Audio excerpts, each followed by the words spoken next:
आइए समझते हैं भारत के अंतरिम बजट 2024 की मुख्य विशेषताएं। भारत के वित्तीय मंत्री श्रीमती निर्मला सीतारमण जी ने आज अंतरिम यानी कि इंटरिम बजट पेश किया था। विस्तृत बजट आने वाली सरकार इलेक्शन के बाद जुलाई 2024 में पेश करेगी। पिछले टर्म में सरकार ने क्या मुख्य कार्य किए थे, ये बताते हुए हमारे वित्तीय मंत्री ने ये भी कहा कि आने वाले समय में सरकार की क्या दृष्टि होगी और क्या अहम कार्य करने में आएंगे। इसके अलावा 4 मुख्य जातियों पर ध्यान केंद्रित करने में आएगा: महिलाएं, युवा पीढ़ी, गरीब और किसान। अब आइए बजट 2024 की विशेषताओं के बारे में और भी समझें। पहला, स्टार्टअप कंपनीज को क्या लाभ हो सकता है। इनोवेशन यानी कि नवीनता, इस क्षेत्र के लिए सरकार ने 1 लाख करोड़ रुपए का निवेश किया है। इसके जरिए कम ब्याज दर से या बगैर ब्याज के एंटरप्रेन्योर्स, स्टार्टअप कंपनीज को लोन देने में आएगी। इसके पीछे मुख्य उद्देश्य यही है कि भारत में नवीनता और रिसर्च को हो सके उतना प्रोत्साहित किया जाए। इसके अलावा कुछ अन्य क्षेत्र जैसे कि ऑयल सीड्स, मछुआरों की ज़रूरतें, इलेक्ट्रिक व्हीकल के लिए चार्जिंग का इंफ्रास्ट्रक्चर, ग्रीन इकोनॉमी, पर्यटन यानी कि टूरिज्म, इन सारे क्षेत्रों में आत्मनिर्भरता लाने का प्रयास किया जाएगा। हमारी जमात के जो युवान पीढ़ी है और एंटरप्रेन्योर्स है, बिजनेसमैन है, उनको इन सारी तब्दीलियों, इन सारी चीज़ों पर नज़र रखनी चाहिए और अपने व्यवसाय या स्टार्टअप कंपनीज को इस दिशा में ले जाने की कोशिश करनी चाहिए। दूसरा, सबके लिए घर। जून 2015 में प्रधानमंत्री आवास योजना अमल में लाने में आई थी। उसका लक्ष्य ये था कि मार्च 2024 तक तकरीबन 3 करोड़ पक्के घर बनाने में आएंगे। आज ये लक्ष्य तकरीबन पूरा हो चुका है।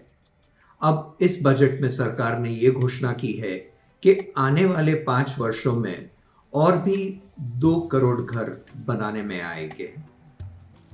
इस योजना की वजह से construction industry, cement, steel, paint इत्यादि और हाउसिंग फाइनेंस जैसे अलग अलग क्षेत्रों को काफ़ी बढ़ावा मिलेगा। हमारे जमात के सभ्यों को इन सब फायदों में शामिल होकर उनके व्यवसाय, उनके व्यापार को आगे बढ़ाने की कोशिश करनी चाहिए।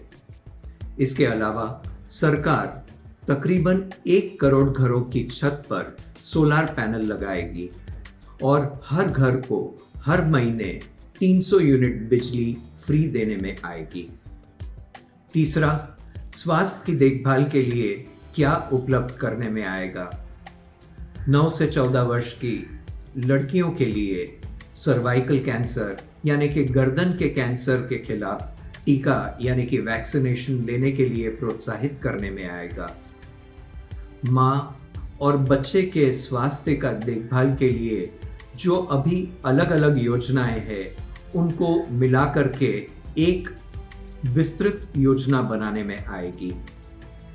आयुष्मान भारत इंश्योरेंस योजना का फायदा आशा के कार्यकर्ताओं, आंगनवाड़ी के कार्यकर्ताओं और मदद करने वालों को भी देने में आएगी।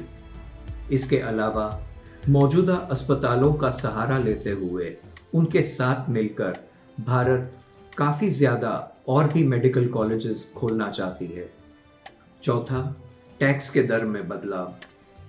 इस बजट में डायरेक्ट या इनडायरेक्ट किसी भी टैक्स में कोई तब्दीली करने में नहीं आई है। इनकम टैक्स के स्लैब और जीएसटी के रेट या अन्य किसी भी टैक्स जो भी है, जैसे पहले थे वैसे ही रहेंगे। डायरेक्ट टैक्स की मांग जिन व्यक्तियों के खिलाफ विवाद में है, वो सरकार वापस लेकर लगभग 1 करोड़ करदाताओं को रियायत देगी, जिसमें 2009-10 के पहले की मांग में 25,000 रुपये की माफ़ी दी जाएगी और 2010-11 से लेकर 14-15 तक रुपये 10,000 की माफ़ी दी जाएगी। पांचवा, ग्रामीण अर्थव्यवस्था के लिए कार्य। देखा गया है कि आत्मनिर्भरता और सशक्तिकरण के कारण लगभग 83 लाख सेल्फ हेल्प ग्रुप में 9 करोड़ महिलाएं गांव की आर्थिक और सामाजिक काया पलट रही है। इसकी वजह से लगभग 1 करोड़ महिलाएं लखपति दीदी बन चुकी है। सरकार ने जो पहले 2 करोड़ का लक्ष्य माना था, उसको बढ़ाकर अब उन्होंने 3 करोड़ लखपति दीदी बनाने का निश्चय किया है। हमारी जमात की जो महिलाएं खेतीबाड़ी क्षेत्र से जुड़ी हुई हैं, उनको भी लखपति दीदी बनने का प्रयास करना चाहिए। ग्रामीण अर्थव्यवस्था के विकास के लिए अलग अलग योजनाओं को एक प्रोग्राम में जोड़ा जाएगा, जिसमें डेयरी फार्मिंग, पैर और मुंह की बीमारी, डीएपी फर्टिलाइजर का प्रयोग और फसल कटने के बाद नुकसान न हो, इन क्षेत्रों पर कार्य करने में आएगा। छठा, इंफ्रास्ट्रक्चर पर खर्च, जो विकास का इंजन है। पिछले साल हमने देखा था कि इंफ्रास्ट्रक्चर यानी कि कैपिटल एक्सपेंडिचर पर लगभग 10 लाख करोड़ का खर्च करने में आया था, जिसके मुकाबले इस वर्ष 11.11 लाख करोड़ खर्च करने का प्रस्ताव रखने में आया है, जो पिछले साल के मुकाबले लगभग 11% ज्यादा होगा। हमारे 2023 के बजट टॉक में हमने ये बताया था और आज ये हम फिर से कहते हैं कि हमारे जमाती सभ्य जो इंफ्रास्ट्रक्चर के क्षेत्र से जुड़े हुए हैं, चाहे वो सर्विस प्रोवाइडर हो या मटेरियल सप्लायर हो, ये उनके लिए एक बहुत ही अच्छा मौका होगा। पीएम गतिशक्ति की योजना के द्वारा 3 बड़े रेलवे इकोनॉमिक कॉरिडोर का आयोजन करने में आएगा, जो रेलवे की 40,000 साधारण बोगी है, उन्हें वंदे भारत स्टैंडर्ड की बोगी में तब्दील करने में आएगा। इसके अलावा सरकार रेल यात्रियों की सुविधा और सुरक्षा के लिए अधिक प्रयास करेगी।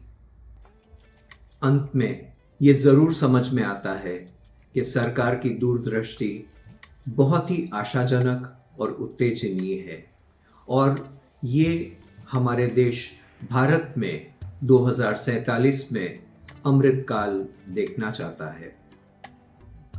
हमारी जमात को भी इस प्रगति में अपना योगदान देते हुए देश के साथ आगे बढ़ने का प्रयास करना चाहिए। सबका साथ, सबका विकास। धन्यवाद।